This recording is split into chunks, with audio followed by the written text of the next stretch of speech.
बिस्मिल्लाहिर्रहमानिर्रहीम। अस्सलामुअलैकुम। मैं हूँ खानम अंसार शहजादी। सेंचुरी प्रेस एंड पब्लिशर्स में खुशामद। प्यारे बच्चों, हम हरूफ-ए-तहज्जी पढ़ रहे हैं और आज हम काफ की पहले आवाज़ सीखेंगे, फिर उसका नाम सीखेंगे, फिर उसकी शक्ल की पहचान करेंगे और मैं आपको सिखाऊंगी काफ लिखा कैसे जाता है। तो सबसे पहले चलते हैं आज के सबक में कहानी की तरफ। आपको एक मज़ेदार सी कहानी सुनाने जा रही हूँ।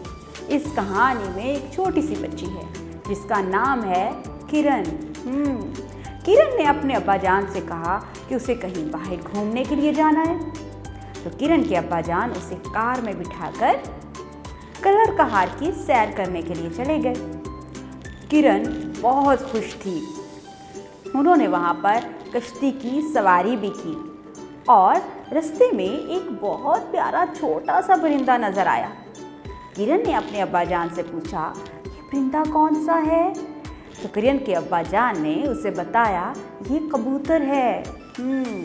कबूतर गुटर गूं करता हुआ कभी इधर जा रहा था और कभी इधर जा रहा था।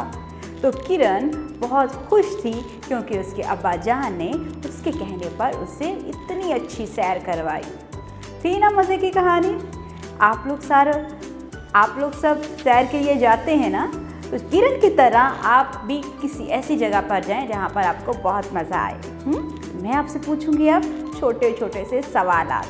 उन सवालात के आप देंगे मुझे जवाबात और मैं फिर आपके लिए करूंगी क्लैपिंग। रेडी हैं आप लोग? जी, मेरा पहला सवाल है आपसे कि इस कहानी में कौन थी छोटी बच्ची? उसका नाम था किरण। किरण किस पर बैठकर गई थी?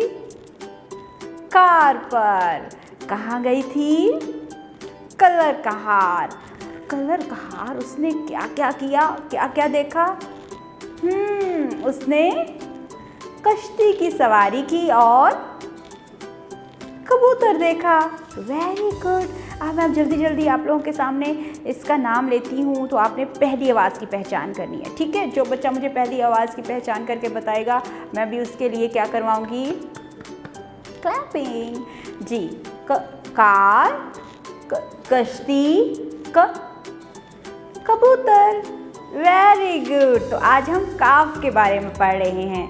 जी, इसका नाम है काफ और इसकी आवाज़ है क। पहले हमने काफ पढ़ा था ना, दो नुक्तों वाला, वहाँ उसकी आवाज़ यहाँ नीचे से निकालते हैं और जो काफ है उसकी आवाज़ यहाँ ऊपर से निकालते हैं, ठीक है? कबूतर, कश्ती, कार। Very good. अच्छा, तो ये शक्ल भी हमें कुछ जानी पहचानी लग रही है। बिल्कुल, जैसे हमने बे का खानदान लिखा तकरीबन इसकी शक्ल वैसी ही है, लेकिन इसमें थोड़ा सा डिफरेंस है जो कि अभी हम लिखना सीखेंगे। तो चलें आज लिखने की प्रैक्टिस करते हैं। ऊपर से नीचे सीधी लाइन, थोड़ा सा कर्व बना के नीचे सीधी लेटी हुई लाइन और ये ऊपर की तरफ कर्व बनाएंगे और ऊपर एक तिरछी लाइन लगा देंगे छोटी सी। अब हम इसकी थोड़ी और प्रैक्टिस करते हैं, हवा में भी लिखते हैं। अब कुछ काम हम लोग क्लास में करेंगे, ये हमारी क्लास का काम हो जाएगा और कुछ हम लोग घर के लिए काम करेंगे, ठीक है? आपने याद रखना है कि बिल्कुल नीट एंड क्लीन साफ़ सुथरा होमवर्क करके लेके आइएगा ताकि हम बेहतर तरीके से अपनी लिखाई को बेहतर कर सकें, ठीक है? उम्मीद करती हूँ आपने इस वीडियो से बहुत कुछ सीखा होगा। मज़ीद जानने के लिए, मज़ीद सीखने के लिए हमारे साथ रहिएगा। चलते हैं अगली वीडियो की तरफ।